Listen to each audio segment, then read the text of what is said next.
12B pendulums. 12.5. What is a pendulum? When you think of a pendulum, you probably think of a tall, intricately carved grandfather clock containing a heavy brass disc swinging slowly behind a glass pane. In physics, a pendulum is simply a mass attached to an arm at a pivot point that swings under the influence of gravity. A pendulum may be a rigid arm and weight arrangement, as in most clock pendulums, but it may also be a laboratory mass, hooked to the end of a string, or a bird cage, hanging from a chain attached to the ceiling.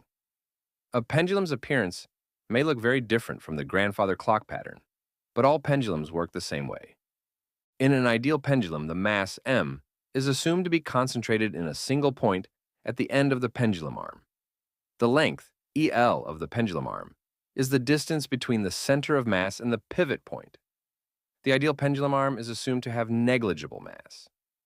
In real pendulums, the mass is not a point, and the pendulum arm does have mass. These differences from the ideal case affect the modeling of pendulum motion slightly. 12.6. History of the pendulum. The origin of the pendulum is clouded in uncertainty. Pendulum-like objects were probably known from the earliest days of the human race. Excavations in African caves have uncovered extremely ancient illustrations of pendulums used for dowsing. Pendulums were likely used long before scientists could mathematically describe their motion. The first documented practical use of a pendulum was in AD 132, when a Chinese philosopher named Zhang Heng invented a seismoscope believed to contain a heavy pendulum. Many written sources claim that around AD 1000, an Egyptian mathematician named Ibn Yunus was the first to scientifically describe a pendulum. However, this claim is disputed by others. Some records suggest that the pendulum gained the interest of several European philosophers in the 1400s, but it wasn't until the 16th century when Galileo established that the motion of a pendulum is regular. As a teenager, he noticed the swaying of chandeliers in a cathedral and timed their periods using his pulse. Toward the end of his life, he sketched a design for a mechanical clock, regulated by a pendulum. In 1656, the great scientist Christian Huygens had a clock built based on Galileo's design and used it in his astronomical observations. His clock was accurate to within 15 seconds per day and was the first to include a minute hand. After the 17th century, the pendulum clock was highly refined, and exceptionally accurate timepieces were made.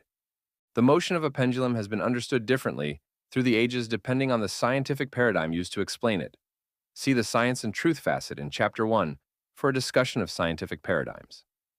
In Aristotle's time, a pendulum was simply a rock tied to a string. Philosophers assumed that the rock was trying to move toward the center of the earth according to its nature. The string inhibited that motion, and only after a great deal of effort involving ever-decreasing arcs did the rock finally arrive at the lowest point in space allowed by the string. Galileo saw the periodic motion of a pendulum as the result of an impetus that set an object in motion. The impetus was used up as the oscillating object reached its maximum amplitude, and then the impetus was restored as the object returned to its rest position. This understanding was completely different from the Aristotelian view. After Isaac Newton developed his laws of motion, scientists had new tools to describe mechanical motion. The pendulum was seen to respond to gravitational force and to gain momentum in each half of its swing. With more precise timepieces, the formulas for describing pendulum motion were developed. The new paradigm of mechanics allowed scientists to view pendulum motion in a new way. As you can see, the way humans change their understanding of pendulum's parallels changes in many areas of scientific knowledge through history. These changes weren't just the accumulation of more observations, but involved evolutionary changes in the way the same observations were interpreted. 12.7. Modeling pendulum motion. The period of a pendulum's swing is an essential part of a model of the motion of a pendulum. A pendulum's motion is the result of two forces continuously acting on the mass at the end of the arm: the tension force in the arm and the weight of the pendulum's mass. The tension in the pendulum arm varies with the angle of the pendulum. It is at a minimum at either side of each swing and at its maximum at the bottom of the swing. The tension force in the pendulum arm is due in part to the weight of the mass and in part to the Newton's third law reaction force that the mass exerts on the arm as it swings around the pivot point. These forces combine to act as a restoring force on the pendulum's mass.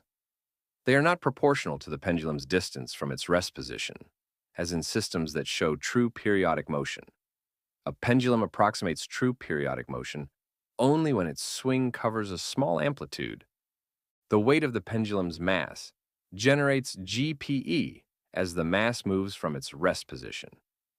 Recall that GPE equals meters times grams times hours.